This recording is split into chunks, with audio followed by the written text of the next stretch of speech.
I want to tell you a secret.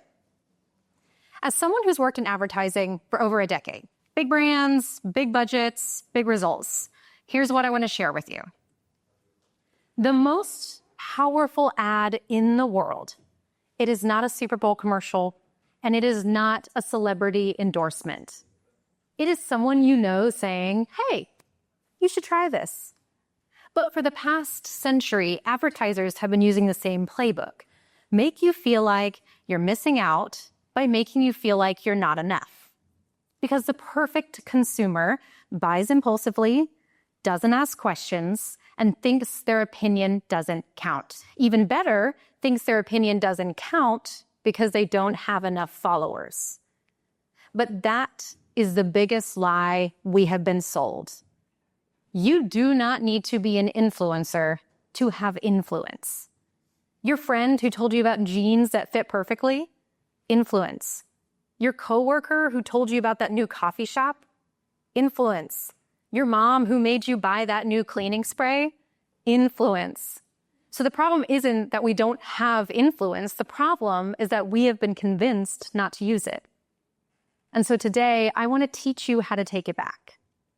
Because once you understand how your influence really works, you will never think about it in the same way again. But first, let's talk about how we got here. It all started with cars.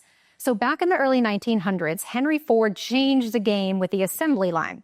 Suddenly, cars became affordable. But there was a problem. Once you had a car, you didn't exactly need another one.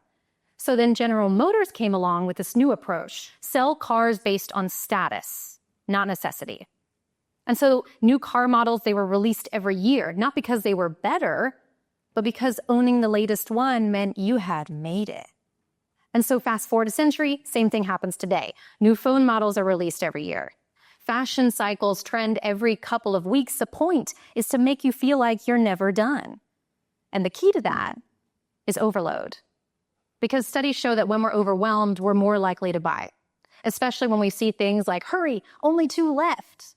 So the point is to make you feel like you're never done. And the key to that is just keeping you moving fast, because the faster we're moving, the less likely we are to stop and think. But even with all of that, nothing will beat a recommendation from someone you know. And advertisers realize this, which is why influencer marketing took off. So they bottled up influence and made it measurable. But once it had a follower count, it was something that we thought we had to earn. And that's the trap, because if we stop listening to our own voices, we start listening to theirs. But influence was never about who was the loudest. It was about who was trusted. It was about someone you know saying, hey, this works for me, or it doesn't. When I became a mom, I was determined to figure everything out myself. I was like the hyper independent woman. If anyone could figure it out, it was going to be me. But I was overwhelmed. And even with all of my ad background, I became the perfect consumer. And so even when something did work for me, I just kept it to myself because I'm just a first-time mom. What do I know? And so I was at this baby shower and everyone was raving about this white noise machine. It was like the magic sleep solution. And for some reason, I blurted out, my son hates that. Oh, it was the thing that was actually keeping him up all night. We hate it, we hate it, we hate it. And everyone went quiet. And I was like, oh, this is why you don't say anything. And someone finally said, Loren, I'm so glad you said something, because I think the same thing's happening to my son.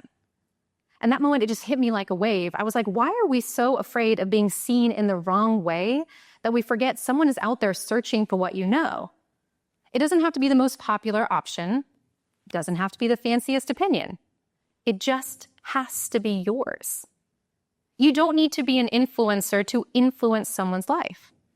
You just have to be willing to say, hey, this is what I know. I hope it helps.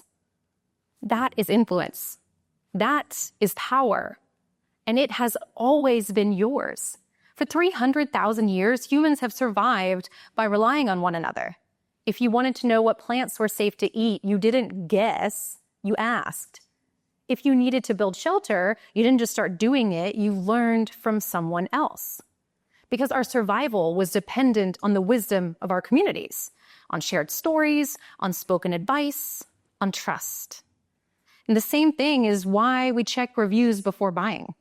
It's why a recommendation from someone you know will always outweigh the perfect ad, because we have always made decisions together, because we are wired for collective intelligence.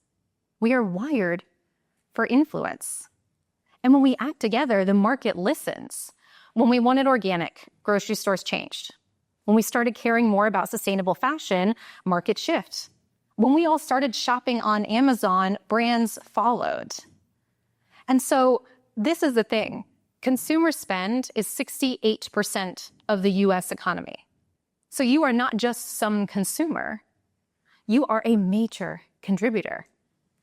You're not just some follower. You are the spark that makes something worth following. Your voice, it echoes.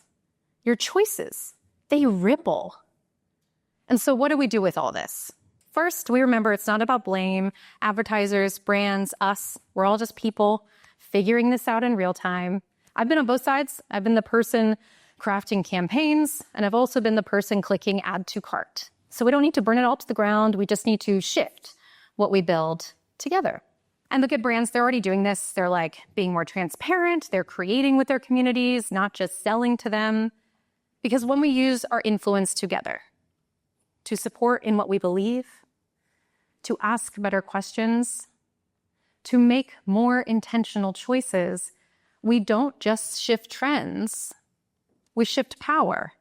Big change doesn't start at the top. It starts with us. And it starts with you taking back your influence. And so how do you do it? You stop being the perfect consumer. Slow down.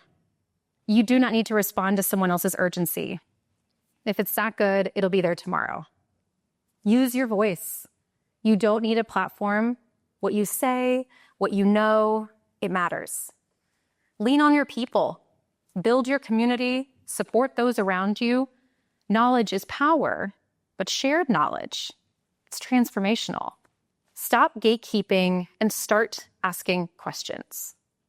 Because real influence, real power requires being seen. It means saying, I don't know. It means letting someone in. Because when you ask, you create space for someone to share. And that is power.